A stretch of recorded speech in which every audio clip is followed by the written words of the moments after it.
বাংলাদেশ বিরোধী মনোভাবটা দূর হয়ে যাক, পাকিস্তানের পক্ষের মনোভাবটা দূর হয়ে যাক। রাসূল পাক সাল্লাল্লাহু আলাইহি সাল্লামের কলিজা যেরকম ধুয়ে সুন্দর করা হয়েছিল, ঠিক একইভাবে তারেক রহমান সাহেবের এই ব্যবহারে সকল রাজাকার আলবদর আল শামসদের হৃদয় ধুয়ে কলঙ্ক মুক্ত হয়ে সুন্দর বাংলাদেশ গড়ায় অংশীদারিত্ব হোক সবাই, এটা চাই। আমাদের দেশের রাজনীতিতে কোনো ভাই বিএনপি করে, কোনো ভাই জাতীয় পার্টি করে, কোনো ভাই আওয়ামী লীগ করে, কোনো ভাই জামাত করে, এরকম হয়েছে। কিন্তু একজন আরেকজনের সাথে মুখ দেখাদেখি থাকে না। ঠিক একই রকম সংসদে পজিশন অপোজিশনের মানুষের সাথে কথা বলা বলে হয় না।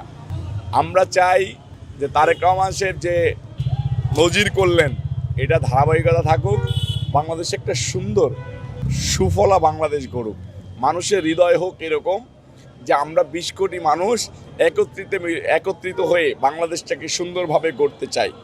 বাংলাদেশ থেকে সব মববাজরা নির্মূল হয়ে যাক, সব স্টুপিড মার্কা বেয়াদব ছেলেরা নির্মূল হয়ে যাক।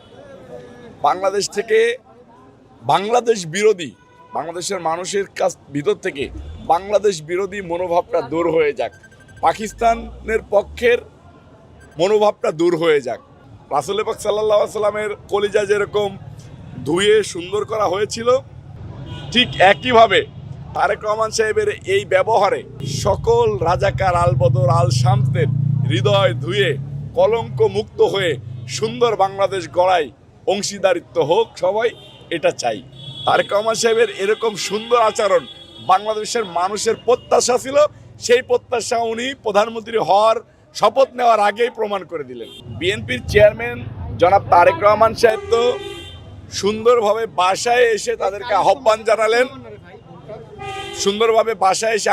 জানালেন, দেশ গড়ার পরিকল্পনায় সকলকে অংশ নিতে, এবং উনি চান 20 কোটি মানুষকে নিয়েই একটা দেশ, সুন্দর দেশ গড়তে চান। যদি কেউ ক্ষমতার লোভে বা চিন্তা করে যে না, পাকিস্তানের সময় বাংলাদেশটাকে যেভাবে ধ্বংস করতে চেয়েছি ঠিক একইভাবে বাংলাদেশটাকে এখনও ধ্বংস করতে চাই, তাহলে পাকিস্তানের সময় বাংলাদেশে 30 লক্ষ মানুষ শহীদ হয়েছিল, তারপরেও বিপ্লব বুকে ধারণ করে রেখে বাংলাদেশকে রক্ষা করেছিল। তারেক রহমান সাহেবের সাথে সারা বাংলাদেশের মানুষ ঐক্যবদ্ধ হয়ে এই জুলাই আগস্ট আন্দোলন ঘটিয়েছে, এবং জনগণের প্রত্যক্ষ ভোটে তারেক রহমান সাহেব দেশের প্রধানমন্ত্রী হইতে যাচ্ছে।